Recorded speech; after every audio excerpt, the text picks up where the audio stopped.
We begin with breaking news this Sunday morning. Good morning, I'm Teresa Lukens. And I'm Rick Lukens. 2 people dead in Moscow, Idaho this morning, 3 others wounded. We don't know how seriously right now after a sniper incident that began about 11:30 last night. Erik Loney, KXLY's reporter, first on the scene last night. He joins us now with more information on the story that you first saw on KXLY.com and then KXLY4. Erik, what's the latest? Well, we're waiting for a press conference at 9 o'clock over at City Hall here. We hope to learn more. A lot of questions that we haven't had answered yet, including the identity of the victim, there's 5 people that were injured here. 2 of them confirmed dead. We have the 2 police officers, a bystander, and then possibly another victim, and then the alleged shooter in this case. Now, we're hoping to learn more of that at the press conference at 9 o'clock. We just wrapped up a press conference about an hour ago where they talked about how 3 separate SWAT teams had all gone in at the same time into this church to go ahead and take out the shooter, but when they went inside, they found he was already dead along with another person. They're still trying to confirm who that other person is. We believe the shooter was inside the church. We sealed that area off and then made a coordinated entry using 3 entry teams, and then they swept the building and found these victims.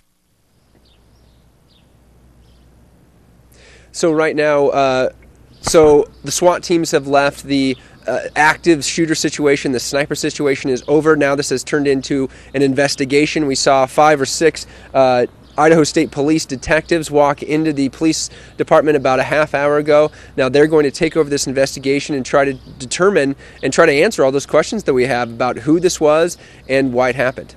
All right, Erik, thank you very much. We're going to go live to Karina Shagren in just a moment, but let's give you the chain of events as they began about 11:30 last night with 30 to 40 shots from what was believed to be an automatic rifle fired from the parking lot of the First Presbyterian Church toward the Latah County Courthouse. Police were calling this and have called this an ambush situation.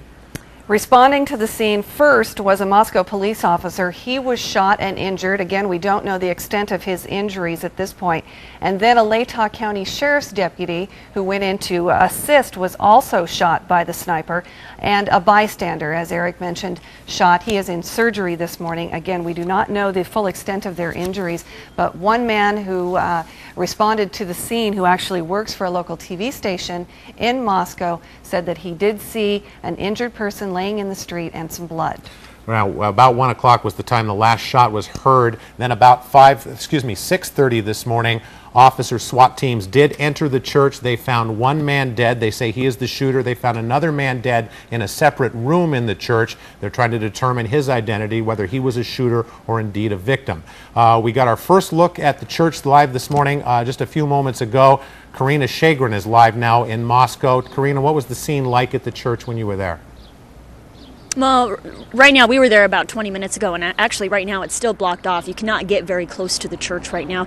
They've obviously lessened the perimeter, but that area is still an active crime scene, so they're not letting people very close to it. I got to tell you, at the moment, it's a bunch of journalists, a bunch of photographers. This town is just waking up. They're just starting to understand what happens, and obviously a lot of shock, obviously a lot of sadness, but reaction has been somewhat mixed. It's, I guess from a personal standpoint, it's somewhat sad and disheartening to hear so many people say, you know, small towns are just not immune to this, and it's a violent culture sometimes, with especially everything that has led up to this. Of course, Virginia Tech is still on everyone's mind. The shootings here in Moscow that just happened at the University of Idaho not that long ago, still fresh on everyone's mind. So just really a sad change from what we've always heard in the past, is that, you know, small towns just aren't used to this, and now people here are starting to figure out that this area not immune to this type of violence. But again, very quiet here. We've had a few people mull around, obviously starting to figure out that there's a lot of attention here, a lot of reporters here, a lot of trucks here, so they're starting to ask.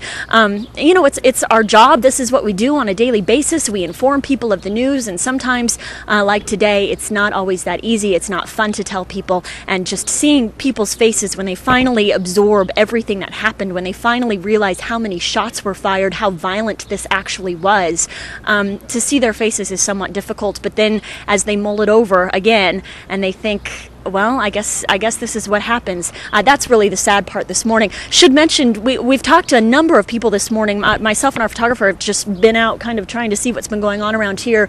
Did speak with one of the county commissioners, actually the chair of the county commissioners, who I think you heard from live earlier this morning.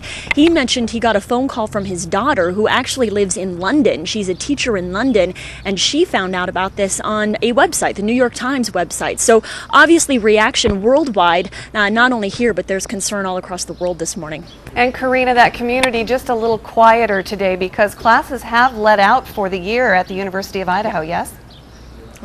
Right, that is true. You don't see all of the students around, but the street that we're on, there's a lot of breakfast places around here. There's obviously a lot of restaurants. Rather, this is a very quaint little town, and it's still early, but you would expect to see more and more people out, especially with the nice weather. Fairly quiet this morning, though. I think a lot of people are inside just trying to get updated on all of the news that's happening in this very small town.